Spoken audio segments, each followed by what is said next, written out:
आपकी जो जेई की जो जर्नी होने वाली है, और स्पेशली मैं टारगेट कर रहा हूं अभी उन सभी बच्चों को जो अभी 2026 के अंदर जेई मेंस का एग्जाम लिखने जा रहे हैं, क्योंकि मैं बताने वाला हूं ऐसे कौन कौन से चैप्टर्स हैं जो तुम स्किप कर सकते हो। या फिर मैं सीधी सीधी बात बोलूं कि कौन कौन बच्चा ये चाहता है कि सर मैं फिजिक्स के अंदर 99 परसेंटाइल लेकर आना चाहता हूं। तो hello my dear unstoppables, welcome back to this channel बच्चों। आई एम अब्दुल समद खान, आपका प्यारा एएसके सर हाजिर है आपके सामने एक बहुत ही इंपॉर्टेंट सेशन के साथ, जिसके अंदर हम आज बात करने वाले हैं आपकी जो जेई की जो जर्नी होने वाली है, और स्पेशली मैं टारगेट कर रहा हूं अभी उन सभी बच्चों को जो अभी 2026 के अंदर जेई मेंस का एग्जाम लिखने जा रहे हैं। तो आज का ये सेशन बहुत ही ज्यादा इंपॉर्टेंट होने वाला है, इस बात से तुम अंदाजा लगा लो, क्योंकि मैं बताने वाला हूं ऐसे कौन कौन से चैप्टर्स हैं जो तुम स्किप कर सकते हो। या फिर मैं सीधी सीधी बात बोलूं कि तुमको क्या करना चाहिए और क्या नहीं करना चाहिए अगर आप एम कर रहे हो कि फिजिक्स के अंदर आपको हर हाल में 99 परसेंटाइल लेकर आनी है। और पहले तो चीज, तुम ये सेशन तभी देखोगे जब तुम्हारा एम होगा कि यार मैं 99 परसेंटाइल लाना चाहता हूं। तो जितने भी बच्चे अभी ये एम रख रहे हैं कि सर हमको फिजिक्स में हर हाल में 99 परसेंटाइल चाहिए, तो मुझे अभी कमेंट बॉक्स में 99 परसेंटाइल लिखा हुआ दिखना चाहिए। जितने भी बच्चे का ये सपना है कि सर हमें हर हाल में फिजिक्स में इतने नंबर लेकर आने, so that we can start the session. हाँ जी, कौन कौन बच्चा ये चाहता है कि सर मैं फिजिक्स के अंदर 99 परसेंटाइल लेकर आना चाहता हूं। अभी मैटर नहीं करता कि तुम्हारी क्या तैयारी चल रही है, तुम किस लेवल पर हो, तुम्हारे अच्छे नंबर आ रहे हैं बुरे आ रहे हैं, वो अभी छोड़ो। क्या तुम चाहते भी हो, यस और नो? क्योंकि अगर जो बच्चा चाहता ही नहीं है तो यार उसके लिए फिर ये सेशन है ही नहीं भाई, तुम चले जाओ। जो बच्चा चाहता है उसके लिए सेशन है, क्योंकि तभी तुम वो सारी चीजें कर पाओगे जो मैं तुमको बता रहा हूं। और अगर तुमने वो कर ली तो हर हाल में तुम 99 परसेंटाइल पे बैठे होगे, इस चीज की गारंटी है। मैं डंके की चोट पे यहां पे खड़े होके मैं तुमसे दावा कर रहा हूं और वादा करता हूं, अगर तुमने उतना कर लिया तो। बताओ भाई, कितने बच्चे ऐसे हैं जो एम करते हैं कि सर 99 परसेंटाइल चाहिए? क्या बात है, क्या बात है, very good very good very good. चलो यार, तो हम शुरू करते हैं भाई आज के सेशन, जिसके अंदर किस तरह से वो 99 परसेंटाइल वाला सफर तुम्हारा अचीव हो सकता है, तुम किस तरह से अपने फिजिक्स के अंदर एक अच्छा स्कोर लेकर आ सकते हो। उसके लिए फटाफट कर लो आप भाई इस चैनल को सब्सक्राइब, क्योंकि इस टाइप की और वीडियोस तुम तक पहुंच पाए उसके लिए आपको सब्सक्राइब रहना पड़ेगा। और वीडियो को कर दो लाइक अगर आप चाहते हो आगे भी ऐसे वीडियोस तुम तक पहुंचते रहे। तो अगर मैं मुद्दे की बात करूं तो जैसे कि अभी आप देख रहे हैं कि यार भाई 2026 वाले बच्चों के लिए आज 13 अगस्त है, चलो 15 अगस्त से अगर हम मान लें, है ना, 2 दिन चलो और इधर आधा हम बर्बाद कर देते हैं। तो अगर मैं 15 अगस्त से भी देखता हूं तो जैन अटेम्प्ट तक आपके पास सिर्फ और सिर्फ 5.5 महीने हैं। You have only 5.5 months. 5.5 महीने, 5.5 महीने को ऐसा मत समझो कि यार ये बहुत ज्यादा टाइम है। 5.5 महीने का मतलब कितना हो गया समझते हो? 5 महीने में कितने दिन हो गए भाई अपने, है ना? 5 × 30 150, 150 वो और 15 इधर के जोड़ लो, 165 डेज है आपके पास। बहुत ज्यादा टाइम नहीं है, इसको दिन के हिसाब से अगर आप कैलकुलेट करो आपके पास सिर्फ और सिर्फ 165 डेज है। और इन 165 डेज में तुमको फिजिक्स भी पढ़नी है, केमिस्ट्री भी पढ़नी है, मैथ्स भी कवर करनी है, और अपना पूरा का पूरा सिलेबस भी कवर करना है। ठीक है, तो अगर आप जेईई मेंस जनवरी अटेम्प्ट को टारगेट कर रहे हो तो क्या इन 165 डेज में आप कुछ ऐसा कर सकते हो, या फिर सर आप कुछ ऐसा बता सकते हो कि हमारे फिजिक्स के अंदर जैन अटेम्प्ट में 99 परसेंटाइल आ जाए?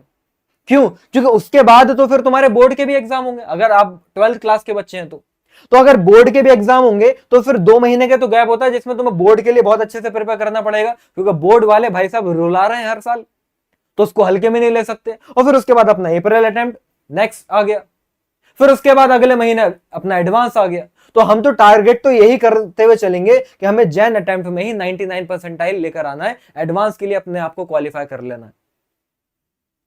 तो क्या आप सभी बच्चे, आप में से कौन कौन बच्चे मुझे एक बार फिर से बताओ कि आप जैन अटेम्प्ट को टारगेट कर रहे हो, अप्रैल अटेम्प्ट को टारगेट कर रहे हो? हाँ जी जी, कौन कौन से अटेम्प्ट को आप टारगेट कर रहे हो, जैन को या फिर अप्रैल अटेम्प्ट को?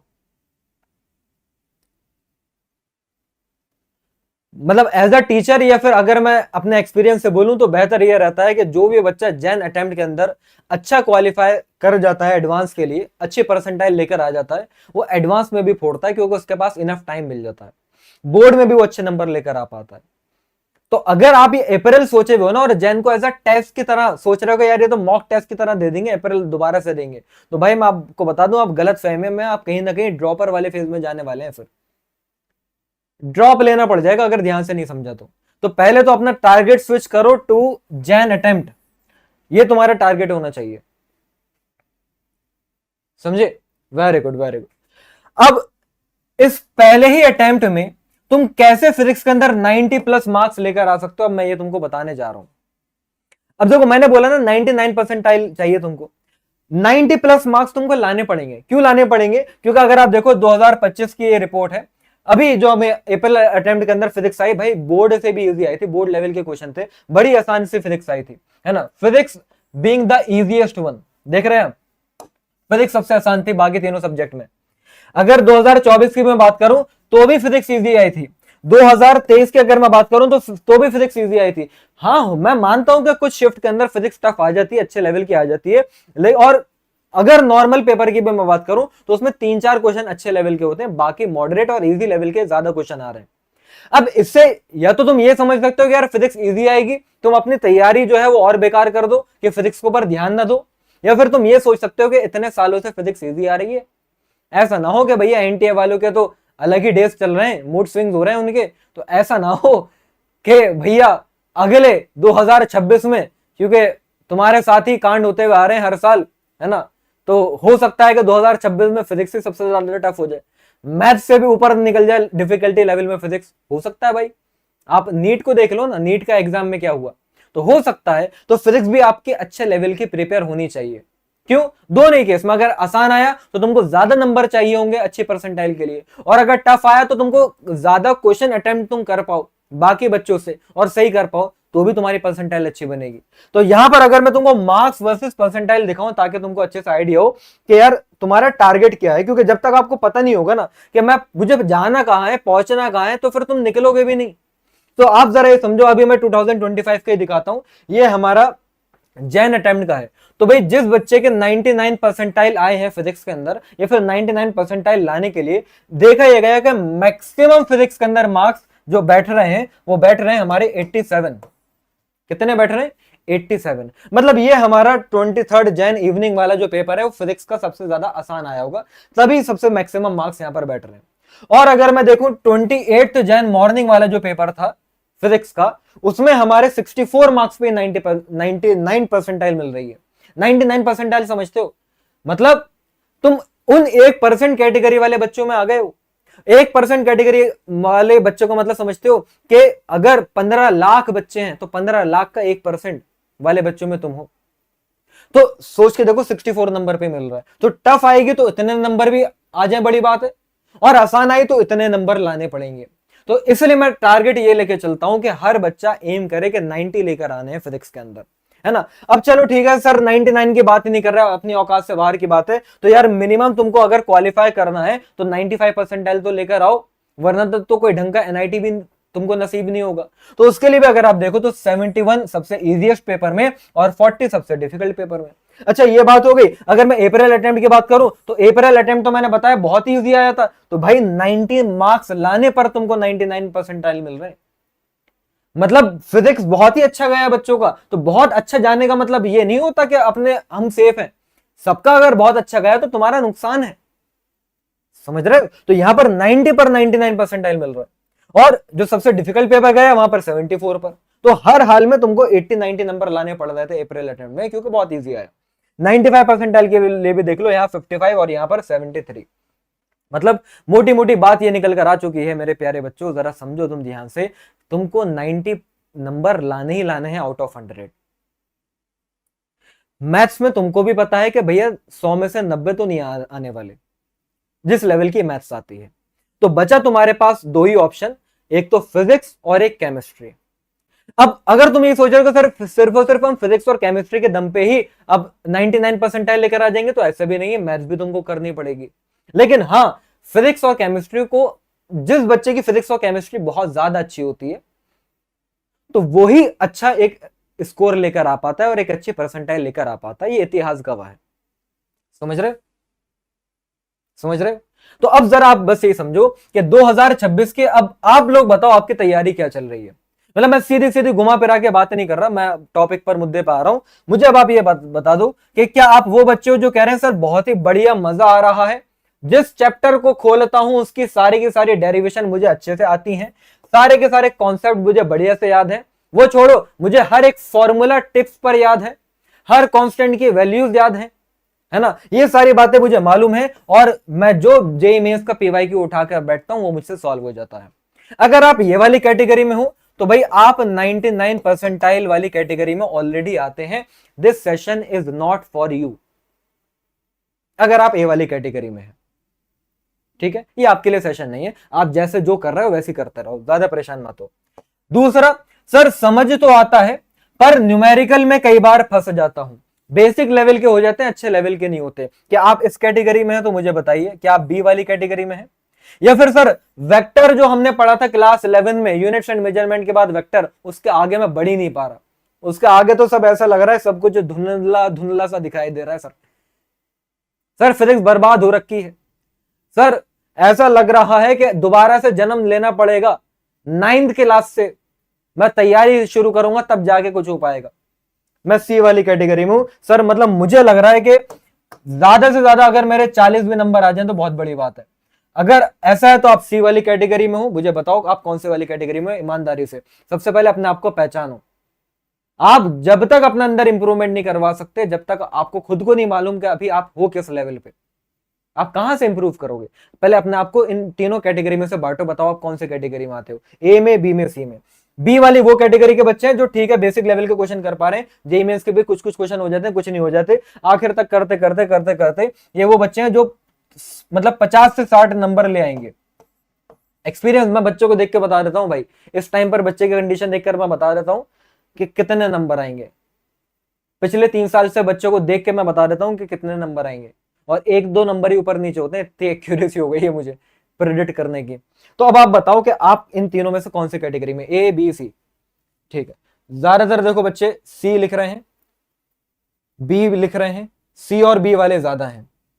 अब यार ये बड़े अफसोस की बात हो गई बच्चों, इस टाइम पर आप सभी बच्चों को देखो, जो भी 99 परसेंटाइल में आता है वो एटलीस्ट उसको हर चीज समझ में तो आ रही है, सारी डेरिवेशन उसको करना आती है। मतलब इस टाइम पर मैंने पढ़ा है ना भाई, मैंने वो ऑल इंडिया रैंक्स वाले बच्चे भी पढ़ाए, मैंने वो भी पढ़ाए जो 99.99 परसेंटाइल लेकर आए, लास्ट ईयर की बात है। तो मुझे मालूम है, मैंने पढ़ा है। तो इस टाइम पर वो ऐसे बच्चे होते थे जिनको जब मैं पढ़ाता था तो उनको सारी डेरिवेशन आती थी, मुझे कहने की जरूरत नहीं होती थी। मैं किसी भी चैप्टर का कोई सा भी फॉर्मूला उठा के पूछ सकता था उनसे कि ये कहां से बना है, बता पाएगा? वो बता दिया करता था। तो अगर आप इस वाले में नहीं हो तो मैं बता दूं भाई, 99 परसेंटाइल फिजिक्स में नहीं आएगी, चाहे आसान पेपर आ जाए टफ पेपर आ जाए। अब बताओ क्या करना है? तो आईना तो पहले देखो ना। दिक्कत क्या है? दिक्कत यह कि मैं अभी तुम्हें सारे चैप्टर्स बता दूंगा, ये कर लो, ये छोड़ दो, ये कर लो, ये छोड़ दो। मुझे पता है 50% बच्चे भी मैंने ज्यादा बोल दिए, सिर्फ इतने होंगे जो मेरी बात को फॉलो करेंगे, बाकी अब भी नहीं करने वाले।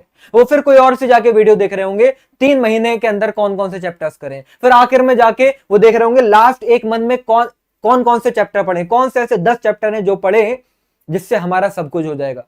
और फिर जब 1 हफ्ता बचा होगा तो भैया फिर तो final complete physics in 6 hour वाला सेशन देख के तुम एम करते हो कि तुम 99 परसेंटाइल लेकर आ जाओगे। तुम्हें भी पता है कि तुम अपने आप को धोखे में रखे हो। तो बच्चों वो नौबत ना आए। अभी 6 दिन नहीं है, मैं तुमको आईना दिखा रहा हूं, अभी 6 दिन नहीं है, अभी 165 दिन है।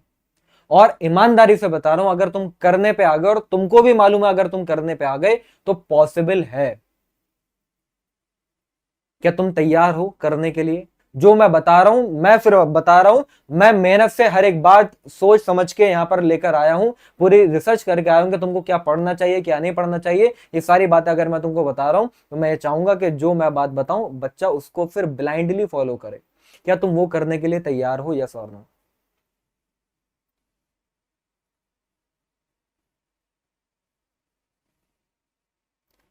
बोलो भाई, क्या तुम तैयार हो? तो मैंने सेम उसी तरह मैंने 3 कैटेगरी में चैप्टर्स को बांटा है। पहली कैटेगरी है इजी और श्योर शॉर्ट टॉपिक्स, मतलब ये वो टॉपिक हैं, आपकी फिजिक्स कितनी भी वीक रही हो, ये वो टॉपिक्स हैं, ये मुझे मालूम है कि हर बच्चा कर लेगा, क्योंकि जब मैं पढ़ाता हूं तो बच्चे के चेहरे देख के मुझे पता चल जाता है कि ये इसकी समझ में आएगा और ये नहीं आएगा। तो मैंने यहां पर वो सारे टॉपिक डाले हैं कि इजी भी हैं, श्योर शॉर्ट भी हैं, मतलब यहां से क्वेश्चन आएंगे ही आएंगे, और कितने आएंगे वो भी बता दूंगा, और इजी है मतलब अपने बस की, ये तो हर बच्चा कर ही लेगा। तो ये तो तुमको अभी करना है, क्योंकि अभी इतना टाइम है तुम्हारे पास। फिर दूसरी कैटेगरी आएगी मैनेजेबल टॉपिक्स।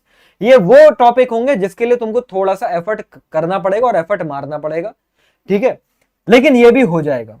और तीसरा है एफर्ट बेस्ड टॉपिक, जिसके अंदर भाई तुमको बहुत ज्यादा जान लगानी पड़ेगी। मतलब यहां पर कुछ चैप्टर्स ऐसे होंगे जिसको मैं तुमको बोल सकता हूं कि तुम स्किप कर सकते हो अगर टाइम ना हो तो, ठीक है। लेकिन मैं पहले ही बता रहा हूं, मैं उस टाइप का टीचर नहीं हूं कि बोल दूं कि ये कर लो, ये छोड़ दो, ये कर लो, ये छोड़ दो। लेकिन तुमको इस चीज की अभी जरूरत है, इसलिए मैं बता रहा हूं, वरना मैं हमेशा बच्चे से कहता हूं भाई पूरा सिलेबस पढ़ के जाओ। मैं फ्लूइड मैकेनिक्स को 11-11, 12-12 दिन बच्चों को पढ़ाता था, और बच्चे मुझे सुनाते थे, दिल दिल में पता नहीं गालियां भी बकते होंगे कि सर एक क्वेश्चन आता है और कई बार तो आता भी नहीं, आप क्यों पढ़ाते हो। लेकिन वही सारे बच्चे लास्ट ईयर वाले बैच के सब दुआएं दे रहे थे, सर आपने फ्लूइड मैकेनिक्स ऐसा पढ़ा दिया था, 3 क्वेश्चन रखे हुए थे हमारे पेपर में, तीनों सही हो गए। तो मैं उस टाइप का टीचर हूं जो मैं कहता हूं कि भैया तुम सब पढ़ के जाओ। लेकिन अब मैं तुमसे कह रहा हूं कि ठीक है, अगर कम टाइम है, तैयारी बर्बाद हो चुकी है, तो एटलीस्ट ये पढ़ लेना। क्या है जरा ध्यान से सुनना, इसका स्क्रीनशॉट ले लेना, लेकिन जो मैं बता रहा हूं पहले वो ध्यान से सुनना। यूनिट्स एंड मेजरमेंट, इतिहास गवाह है कि पेपर कितना भी ऊपर नीचे हो जाए, कितने भी एनटीए वाले के मूड स्विंग्स हो जाए, यहां से एक क्वेश्चन मिनिमम आपके एग्जाम में रखा हुआ होगा। और ये लानत है उस बच्चे पे जो यूनिट्स एंड मेजरमेंट का क्वेश्चन ना बना पाए। तो ये आपको अच्छे से तैयार करना है, यूनिट्स एंड मेजरमेंट, बिल्कुल बेसिक से बता रहा हूं। अगर आपने ये कर लिया तो बच्चों एक क्वेश्चन आपका यहां से तैयार हो गया हर हाल में, ठीक है। 2024 में 33 क्वेश्चन आए थे टोटल, 20 शिफ्ट्स में, है ना। ऐसे मतलब 19-20 शिफ्ट होती है ना हर साल, ऐसे 2025 में देखो तो 26 क्वेश्चन आए थे। तो एवरेज निकल कर आ रहा है 1 से 2, मतलब किसी के पेपर में 2 क्वेश्चन देखने को मिले, किसी के पेपर में 1 क्वेश्चन देखने को मिला। मैं एक ही मान के चल रहा हूं, ठीक है। तुम मानते हो ना तुम्हारे नसीब सबसे खराब है, तो मैं मान के चलता हूं तुम्हारे पेपर में 1 तो होगा। वेक्टर एल्जेब्रा, अब जिसके अंदर तुम्हारा वेक्टर हो गया, है ना, डॉट प्रोडक्ट हो गया, क्रॉस प्रोडक्ट हो गया, इसके ऊपर डायरेक्ट क्वेश्चन नहीं आते, ये कहीं ना कहीं बाकी चैप्टर्स के अंदर यूज होता है। इंडिविजुअली इसके ऊपर देखो 2025 में सिर्फ 1 ही क्वेश्चन आया, 2024 में 7 क्वेश्चन आए थे। तो मैं इससे मान के चल रहा हूं कि तुम्हारे पेपर में कोई भी क्वेश्चन नहीं आएगा। लेकिन हाँ, ये तुमको वेक्टर अलजेब्रा पढ़ना पड़ेगा, वरना फिजिक्स बर्बाद है। जिस बच्चे को कंपोनेंट लेने नहीं आते वो क्या करेगा बताओ, है ना। तो इसलिए तुमको करना है। उसके बाद अगर मैं आऊं, सबसे नीचे एक चैप्टर तुमको दिखाई दे रहा है ग्रेविटेशन, थोड़ा सा छुप गया भाई, देख लेना। ग्रेविटेशन से मैं गारंटी से कह रहा हूं कि तुमको एक क्वेश्चन जरूर एग्जाम में देखने को मिलेगा। इजी है, इसको जरा तरीके से कर लेना और जल्दी भी हो जाएगा। ये वो चैप्टर है जो बच्चा अगर करने पर आए तो एक दिन में उठा के पटक देगा इस चैप्टर को, और यहां से क्वेश्चन आएगा ही आएगा, ठीक है। तो यहां से हो गया। अब अगर मैं इधर वापस आऊं तो यहां पर आता हमारा काइनेमेटिक्स। अब काइनेमेटिक्स के अंदर आपका मोशन इन स्ट्रेट लाइन भी हो गया, मोशन इन 1D और 2D दोनों मिला के बात कर रहा हूं, अलग बात नहीं कर रहा, ठीक है। मतलब इसके अंदर तुम्हारी रिवर बोट प्रॉब्लम भी आ गई, रेनमैन प्रॉब्लम भी आ गई, ये वो सारी बातें, क्योंकि 11th क्लास में बच्चा जब आता है इसको तरीके से पढ़ ही लेता है। और अगर थोड़ा सा दिमाग लगाओगे, वेक्टर ठीक ठाक आता है तो ये आप कर लोगे। तो यहां से आपके 1 से 2 क्वेश्चन जरूर बन सकते हैं। मतलब इसके अंदर मैंने सारी बातें जोड़ ली। तो अगर मैं एवरेज मानूं तो यहां से भी चलो 1 ही क्वेश्चन आ गया। लॉज ऑफ मोशन बच्चों को आता है, यहां से भी 1 ही क्वेश्चन आ गया। वर्क पावर एनर्जी से भी मैंने 1 क्वेश्चन ले लिया। सेंटर ऑफ मास से भी 1 क्वेश्चन मैंने ले लिया, centre of mass and collision, momentum को जोड़ के, ठीक है। अब कोई बोलेगा सर नहीं आता इससे, तो भाई मैंने ऊपर 2 की जगह पर, एवरेज तो 2 बैठ रहा था, मैंने 1 ही लिया। अच्छा इधर आओ, इलेक्ट्रोमैग्नेटिक वेव, बहुत ही प्यारा शानदार चैप्टर, 3 घंटे के अंदर तुम पढ़ के मतलब उधेड़ सकते हो उस चैप्टर को। इलेक्ट्रोमैग्नेटिक वेव इतना आसान चैप्टर है, सिर्फ 2 क्वेश्चन आते हैं इलेक्ट्रोमैग्नेटिक वेव से, सिर्फ 2। तीसरा क्वेश्चन आएगा नहीं, मैं बता रहा हूं। पहला क्वेश्चन आएगा इलेक्ट्रिक फील्ड और मैग्नेटिक फील्ड की, इलेक्ट्रिक फील्ड दे रखी होगी, मैग्नेटिक फील्ड की इक्वेशन पूछ लेंगे, मैग्नेटिक फील्ड दे रखी होगी, इलेक्ट्रिक फील्ड की पूछ लेंगे। पहला तो क्वेश्चन ये, या फिर दूसरा इलेक्ट्रोमैग्नेटिक स्पेक्ट्रम से आएगा। सिर्फ 2 टॉपिक पढ़ने और यहां से हर हाल में 1 नंबर पक्का हो गया। सेमीकंडक्टर, सेमीकंडक्टर से हर साल क्वेश्चन आता है भैया तुम्हारा लॉजिक गेट का, वो अगर एक दिन बैठ के तरीके से कर लिया, 1 क्वेश्चन वहां से पक्का हो गया। फिर उसके बाद अगर मैं बात करूं मॉडर्न फिजिक्स, बहुत इंपॉर्टेंट बच्चे कहते हैं, तो यहां से भी अगर तुमने देखा तो 1 क्वेश्चन यहां से और 2 क्वेश्चन यहां से टोटल करते हैं, ठीक है। ये वो सारे हैं भाई तुम्हारे पास 5.5 महीने। और ये वो सारे टॉपिक मैं तुमको बता रहा हूं, ज्यादातर चैप्टर वो है जो एक एक दिन में हो जाएंगे। तो अगर आप इस तरीके से भी करते हो, अगर आप इस तरीके से भी करते हो, तो यार टोटल कितने क्वेश्चन बन रहे हैं हमारे। मैं हवाओं में बात ही नहीं करना, मैं हवाओं में बातें करने वाला आदमी हुई नहीं, मैं बिल्कुल प्रैक्टिकल बात करूंगा। होगा कि तुम 99 परसेंटाइल बना सकते हो तो बताऊंगा, और नहीं बना सकते तो कितने नंबर आएंगे वो बताऊंगा। देखो जरा, 1 2 3 4 5 6 7 8 9 10 11, ये वो सारे चैप्टर जो आप टिप्स पे बढ़िया से तैयार कर सकते हो। बुरे से बुरा भी लिया, इससे ज्यादा हो सकता है, कम नहीं होगा, इस चीज की गारंटी है। अगर यकीन ना हो तो भाई 6 महीने के बाद आके इसी वीडियो पे जो कमेंट करने का दिल चाहे कर देना। मिनिमम तुम्हारे पेपर में 11 क्वेश्चन तुमको यहां से देखने को मिलेंगे। एनटीए वाला जितना भी चेंज करना चाहे कर सकता है, सिलेबस गायब तो नहीं कर देगा। तो 11 क्वेश्चन आ रहे हैं। 11 क्वेश्चन का मतलब यह है कि अगर तुमने ये सही कर दिए तो यार 44 मार्क्स की तुम्हारी यहां से तैयारी हो गई। और ये कितने चैप्टर्स हैं? 1 2 3 4 5 6 7 8 9 10 11 12, और अभी तो इलेक्ट्रोस्टैटिक्स लिया भी नहीं। ओ यार, इलेक्ट्रोस्टैटिक्स भी तो रह गया, इलेक्ट्रोस्टैटिक्स को भी तो लेते हैं। तो इलेक्ट्रोस्टैटिक्स से 1 या 2 क्वेश्चन हर साल आते हैं, चलो इसका भी एक ही ले लेता हूं। तो ये कितना हो गए? ये आ रहे हैं 48 मार्क्स। तो 48 मार्क्स लगभग, मैं कह रहा हूं ना, आधा सिलेबस, आधा तैयारी तुम्हारी हो गई। कितने चैप्टर से? 1 2 3 4 5 6 7 8 9 10 11 12, 12 चैप्टर से। और मैं अगर मान के चलूं कि एक चैप्टर को पढ़ने में ऑन एन एवरेज तुम 2 दिन भी लेते हो, तो 12 इंटू 2 24। और चलो बढ़ा देता हूं कि क्वेश्चन प्रैक्टिस भी करनी, पीवाईक्यूज भी करने, तो अगर एक चैप्टर को कवर करने के लिए तुम्हें 4 दिन भी चाहिए ना, सिर्फ 4 दिन, तो 4 इंटू 12, मैं बता रहा हूं 50 दिन में तो तुम ये निपटा दोगे। तो 50 दिन में 50 नंबर की तैयारी हो रही है। एक दिन में तुम्हारा 1 नंबर फिजिक्स का तैयार हो जाएगा। इतना कर सकते हो या नहीं? सर हमें तो केमिस्ट्री भी पढ़नी है, मैथ्स भी पढ़नी है। तो भाई 4 दिन दे रहा हूं ना तुमको पढ़ने के लिए, 3 घंटे फिजिक्स के लिए तो अब तुमको आज से निकालना शुरू करना पड़ेगा। आज का दिन चलो निकल गया, कल से तुमको फिजिक्स 3 घंटे पढ़नी है और इसको बस फॉलो करना है। इसका स्क्रीनशॉट ले लो। इतना अगर हो गया तो भाई सर हम 48 नंबर लेकर आ रहे हैं। अच्छा सर ऐसा कैसे होगा कि हमारे सारे सही होंगे? ठीक है, आता हूं, उस चीज पे भी आता हूं। 48 वहां से बने। अब ये मैनेजेबल टॉपिक्स करो। मैनेजेबल टॉपिक्स में क्या क्या आ गया भाई? क्या क्या आ गया? हीट एंड थर्मोडायनेमिक्स, सबसे ज्यादा पूरी की पूरी फिजिक्स में सबसे ज्यादा वेटेज के क्वेश्चन अभी 24 और 25 का अगर मैंने ट्रेंड देखा तो मुझे मिला है हीट एंड थर्मोडायनेमिक्स। अब ये क्योंकि बच्चों को काफी ज्यादा टफ लगता है, इसका अलग ही एक हवा बना हुआ है। केमिस्ट्री में भी है, वहां पर भी रूल आता है, और फिजिक्स में भी रूल आता है। लेकिन अब मैं बता रहा हूं, हीट एंड थर्मोडायनेमिक्स को तुमको 5 दिन देने हो, 6 दिन देने हो, जितने दिन देने हो देना। भाई हीट एंड थर्मोडायनेमिक्स मेरी ये राय रहेगी कि आप कर लो। हीट एंड थर्मोडायनेमिक्स से 3 क्वेश्चन तो मरे से मरे हाल में आते हैं। मैं 2 मान रहा हूं कि मान लो तुम एक गलत भी करके आ गए, लेकिन कर लो। इतना हो गया। तो यहां पर मैंने पीछे क्या बताया? पीछे भाई तुमने 50 डेज में, 50 दिन में लगभग 50 नंबर की तैयारी हो गई, एक दिन में 1 नंबर की तैयारी। यहां पर अगर तुम देखते हो हीट एंड थर्मोडायनेमिक्स पढ़ा आपने, है ना, वेव ऑप्टिक्स से एक ही क्वेश्चन आता है। करना चाहो कर सकते हो, नहीं करना चाहो तो यहां से सिर्फ इंटरफेरेंस पढ़ लेना और वाईडीएसए पढ़ लेना। ठीक है, वेव ऑप्टिक्स को अगर छोड़ना चाहो तो ठीक है, मैं बोल रहा हूं कि छोड़ सकते हो। यहां से इंटरफेरेंस और यंग डबल स्लिट एक्सपेरिमेंट, इतना बस पढ़ लेना अगर टाइम मिले तो। ठीक है, कैपेसिटर की अगर मैं बात करता हूं तो कैपेसिटर से कम क्वेश्चन आते हैं। इलेक्ट्रिक पोटेंशियल एंड कैपेसिटेंस वाला जो है कम आता है, इसको भी अभी रहने देते हैं। इलेक्ट्रोमैग्नेटिक इंडक्शन, इससे भी कम क्वेश्चन आते हैं, बहुत टफ लगता है, अभी रुक जाओ। ऑल्टरनेटिंग करंट को करना है, छोटा सा चैप्टर, एक दिन में करने लायक। यहां से एक क्वेश्चन मैं मान के चल रहा हूं कि आ जाएगा। मैग्नेटिक प्रॉपर्टी थ्योरेटिकल चैप्टर है, इसके आने के चांसेस बहुत कम होते हैं, अभी इसको भी छोड़ता हूं। तो यहां से मैनेजेबल टॉपिक से मैंने इतने ढेर सारे चैप्टर में तुम्हारा और काम आसान करा है। मैंने बस आपसे बोला कि हीट एंड थर्मोडायनेमिक्स अच्छे से कर लो, ऑल्टरनेटिंग करंट अच्छे से कर लो। ठीक है, अगर इतना कर लिया तो 3 क्वेश्चन ये हो गए। वे ऑप्टिक्स अगर कर ले तो तरीके से कर ही लेना पड़ेगा। तो एक क्वेश्चन यहां से हो गया, एक क्वेश्चन यहां से हो गया, बस इतनी बात समझ में आ रही है। तो यहां से 4 क्वेश्चन अगर तुमने तैयार कर लिए बढ़िया से, तो 4 का मतलब क्या हो गया सर? 16 मार्क्स की तैयारी यहां से हो गई। और ये कितने चैप्टर? चलो भाई 5 दिन इसको पढ़ने में लगे, वेव ऑप्टिक्स ज्यादा पढ़ने को बोल ही नहीं रहा, 2 दिन चलो इसको पढ़ने में लगे, तो 4 और 2 6, ऑल्टरनेटिंग एक दिन का है 7।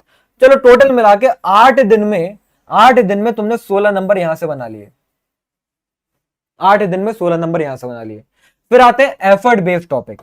अब एफर्ट बेस्ड टॉपिक में आपको पता है क्या करना है, आपको प्रॉपर्टीज ऑफ मैटर पूरा बढ़िया से शानदार तरीके से पढ़ना है। फ्लूइड मैकेनिक्स का ट्रेंड बढ़ता जा रहा है, ठीक है। मैकेनिकल प्रॉपर्टीज ऑफ सॉलिड बहुत ही आसान सा चैप्टर है।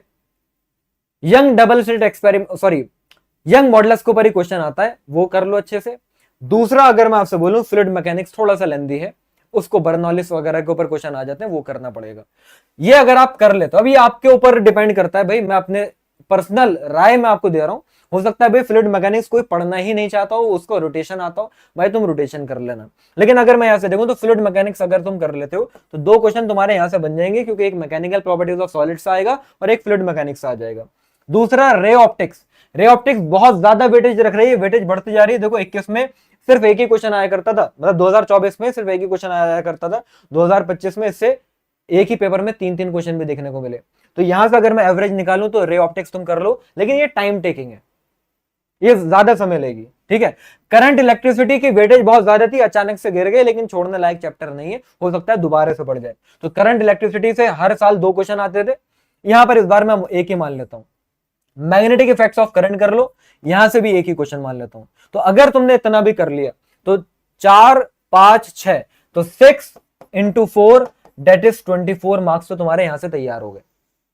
अब इसको पढ़ने में कितना टाइम लगेगा, मान लेता हूं कि भाई 10 दिन तुमको लगे प्रॉपर्टीज ऑफ मैटर को करने में, ऑप्टिक्स को कवर करने में भाई 4 दिन ले लेते हैं, करंट इलेक्ट्रिसिटी को पढ़ने में 3 दिन ले लेते हैं, क्योंकि 10 में भी तुमने पढ़ी होती है और बच्चों को आसान लगता है। मैग्नेटिक इफेक्ट ऑफ करंट छोटे से चैप्टर 2 दिन ले लेते हैं। अगर इतना भी है तो भाई 10, 4, 14, 17, 18, 19, लगभग 20 दिन में, लगभग 20 डेज में तुम्हारी ये भी तैयारी हो गई। कितने दिन पढ़ा है अभी तुमने, देखो 50, यहां पर चलो 10 दिन मान लेता हूं, 60 और 20, 80 डेज, 80 दिन। मैं कह रहा हूं कि तुम इतना भी नहीं कर पाए, 100 दिन में भी तुम्हारे कितने नंबर की मैंने तुम्हारी तैयारी करा दी। सर 48 यहां से आ रहे हैं, 16 यहां से आ रहे हैं, चलो 48 को उधर 50 माने तो ये 50 और 66, चलो 64 हो गए, ठीक है। 64 प्लस 24 कितने हो गए ये सर, 88। क्या 88 मार्क्स की तैयारी हो गई अभी जितने दिन है उससे आधे दिनों में? मैंने बहुत ज्यादा डिटेल में जाके तुमको बात बताई, ऐसे तुमको कोई नहीं बताएगा, मैं बता रहा हूं। ये मैंने तुम्हारे सामने पूरी की पूरी 11th और 12th क्लास की फिजिक्स खोल के रख दी है, जाओ जी लो अपनी जिंदगी, इस तरह से बता दिया। और मैंने कितने चैप्टर छोड़ दिए, रोटेशनल मोशन जिसको आता है तो भाई पढ़, मैंने कब कहा कि नहीं पढ़ना। एक क्वेश्चन आएगा मोमेंट ऑफ इनर्शिया से या टॉर्क या एंगुलर मोमेंटम से, कर लो। सिंपल हार्मोनिक मोशन कम आते हैं, लेकिन ये मैं ये नहीं कह रहा छोड़ के जाओ, तुमको आता तुम अच्छे से कर लो। और मैंने क्या क्या छुड़वा दिया, मैंने ईएमआई छुड़वा दिया, मैंने कैपेसिटर छुड़वा दिया, मैंने वेव्स छुड़वा दिया। कितने चैप्टर हैं बाकी के तुम्हारे पास, दिन है, तुम करते जाओ। तो मैं तुमको सिर्फ ये आईना दिखाने आया था कि डरो मत, पहले इतना कर लो। क्योंकि वही बात है ना कि जब सामने बहुत बड़ी सी चीज होती है ना, तो हम बहुत छोटी सी चीज भी नहीं कर पाते। लेकिन अगर छोटी सी चीज बच्चों को दिखाई दे कि हाँ यार इतना तो कर सकता हूं, ये तो मेरे बस की है, तो फिर वो जब ये कर लेता तो फिर और आगे बड़ी चीज कर पाएगा, और बड़ी चीज कर पाएगा। तो मैंने छोटा तुमको रास्ता दिखाया है कि बच्चों अभी जो मैंने तुमको ये बताया, अगर तुम पढ़ने पर आ गए और इस तरह से ये मैंने तुमको टाइम टेबल दे दिया कि किस चैप्टर को तुमको कितने दिन देने हैं, और इतने दिन में ये हर एक चीज मैं पीडीएफ में भी पढ़वा दूंगा। ये हर एक चीज तुमको फटाफट देख लेनी है कि सर ने किस चैप्टर में कितने नंबर बोले हैं और मेरे क्या क्या तैयारी होती हुई चली, पूरा ट्रैक रिकॉर्ड ये 3 स्लाइड में तुम्हारे सामने, इसको बस तुमको फॉलो करते हुए जाना है। अगर तुमने ऐसा कर लिया, और मैं बस इतना बता देता हूं, ये आसान नहीं है। अभी जितने बच्चे इस वीडियो को देख रहे हैं, ये इनमें से मुझे मालूम है कि सिर्फ 10% ऐसे बच्चे होंगे जो करेंगे, और मैं सिर्फ उन 10% बच्चों के लिए ये सारी बातें बता रहा हूं, क्योंकि ये वही बच्चे होंगे जब जैन अटेम्प्ट देकर आएंगे तो बोलेंगे सर मजा ही आ गया, सर जी तुझसे ग्रेट हो, तोहफा कबूल करो। ये लिखोगे तुम कमेंट में आगे इस वीडियो की, और लिखा है, पिछले साल वाले सब बच्चों ने लिखा है, तुम भी करोगे। लेकिन उसके लिए ये सारी बातों को फॉलो करने के लिए तुमको अपने फंडामेंटल्स को स्ट्रॉन्ग करना पड़ेगा। रेगुलर रिवीजन और प्रैक्टिस करनी पड़ेगी। अब आज से एक भी वो दिन नहीं जाना चाहिए जिस दिन तुमने फिजिक्स को 3 घंटे ना दिए हो। कसम खा लो। चलो कौन कौन कसम खाता है? कसम खाता हूं मैं अपनी कामयाबी की, अपनी आने वाली जिंदगी की, अपने माँ बाप की मेहनत की, अपने माँ बाप के सेक्रीफाइस की, अपने ड्रीम्स की, अपने गोल्स की, कि मैं आज से फिजिक्स को 3 घंटे दूंगा जैन अटेम्प्ट तक। कौन कौन कसम खाता है? ये कसम तुम्हें झूठी भी खा सकते हो भाई, खा सकते हो, लेकिन मैं देखना चाहता हूं कौन सा ऐसा बच्चा जो बोलता है कि सर मैं कसम खाता हूं। दम चाहिए भाई, दम चाहिए, हलवा नहीं है। और मैं बता रहा हूं जिस बच्चे ने सिर्फ 3 घंटे फिजिक्स पढ़ी और वो पढ़ा जो मैंने अभी बताया, और जैन अटेम्प्ट तक रेगुलर पढ़ा, जो बोलोगे वो दूंगा अगर 99 परसेंटाइल ना है तो। जो बोलोगे, लाइव आके ऑनलाइन प्लेटफॉर्म पर कोई इतने कॉन्फिडेंस से नहीं बोल सकता। मैं बोल रहा हूं जो बोलोगे वो दूंगा। बताओ कौन कसम खाता है?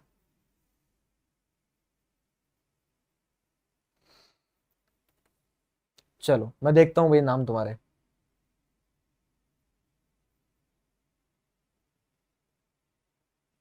बिल्कुल पॉसिबल है। कौन कौन बच्चे कसम खाते हैं कि सर मैं, परसेंटाइल की तो बात ही नहीं करनी, मैं ये नहीं कह रहा कि मुझे तुमसे 99 परसेंटाइल चाहिए, मुझे बस इतना सा चाहिए कि आप डेली 3 घंटे फिजिक्स पढ़ोगे। तुम्हारी तबीयत खराब हो, तुम्हें बुखार हो, तुम्हारा मूड नहीं हो, तुम्हारा ब्रेकअप हो गया हो, तुम्हारे घर में लड़ाई झगड़ा हो रहा हो, तुम्हारे घर में लाइट ही नहीं आ रही हो, मैटर नहीं करता, तुम 3 घंटे फिजिक्स को दोगे।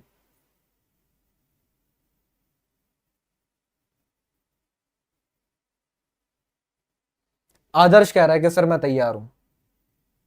अविक कह रहा है कि सर मैंने कसम खा ली। शाबाश, ठीक है। कार डायमेंशन, एफएक्स अवेलेबल,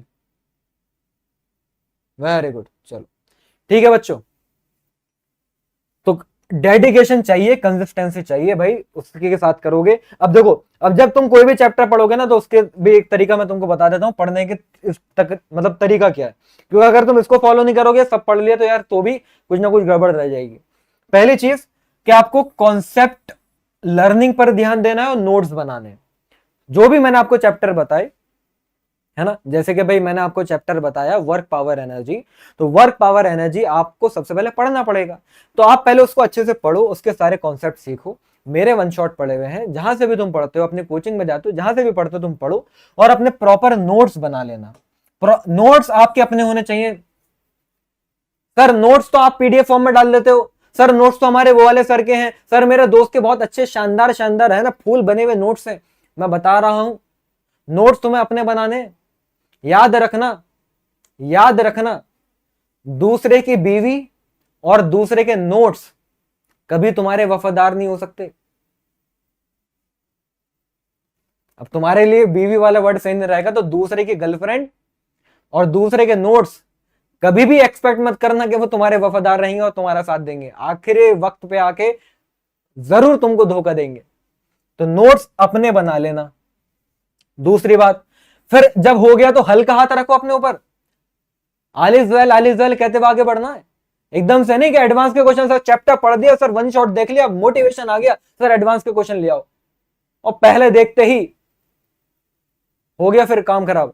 तो पहले बेसिक लेवल के क्वेश्चन करो, बिल्कुल आसान आसान क्वेश्चन, बिल्कुल बच्चों वाले क्वेश्चन, वो कर लिए। फिर वो करने के बाद आपको उस चैप्टर के 20 पीवाईक्यूज उठाने, एमसीक्यू वाले, और 10 सब्जेक्टिव क्वेश्चन उठा लो, मतलब न्यूमेरिकल वाले, जेई मेंस लेवल के। ये करो। अभी पहले मेंस पे फोकस करते हैं। इतना करा। अब इन 20 क्वेश्चन में से सब तो हो नहीं पाएंगे, हो सकता है 15 हो सकता है 18 हो, है ना, 30 क्वेश्चन में से। तो अब जो नहीं हुए उनके भाई डाउट्स अपने सॉल्व करो। अब अपने टीचर से सॉल्व करो, आप गूगल से सर्च करते हो, यूट्यूब से जहां से पढ़ते हो वो करो। डाउट सॉल्व कर लिए, वो हो गया, डाउट सॉल्व हो गया। अब वो क्वेश्चन डाउट सॉल्व होने के बाद दोबारा से प्रैक्टिस करना। डाउट सॉल्व, जब तक डाउट सॉल्व नहीं माना जाएगा कि तुमको बस समझ में आ गया, हाँ हो गया, नहीं। जब तुमको डाउट सॉल्व तुमने करा, जिससे भी करवाया वो कर लिया ना, अब करने के बाद वही क्वेश्चन तुम दोबारा से बिना देखे कम से कम 2 बार करो। 2 बार करो, क्योंकि ये वो क्वेश्चन है जो तुमसे हुआ नहीं पहली बार में, ये आगे भी जाके धोखा देगा एग्जाम टाइम में। इसको 2 बार करो। थोड़ी सी भी कमी रह जाए एक बार और करो, जितनी बार करोगे उतना ज्यादा कॉन्सेप्ट खुलेंगे। फिर ये हो गया, फिर लास्ट में आके उस चैप्टर को बस तुमको देना है एक उस चैप्टर का टेस्ट। वो टेस्ट हो गया, उस टेस्ट में फिर जहां तुम्हारी गलती हुई उसको एनालाइज करो, फिर उस क्वेश्चन को दोबारा रिपीट करो और उसके डाउट सॉल्व करो।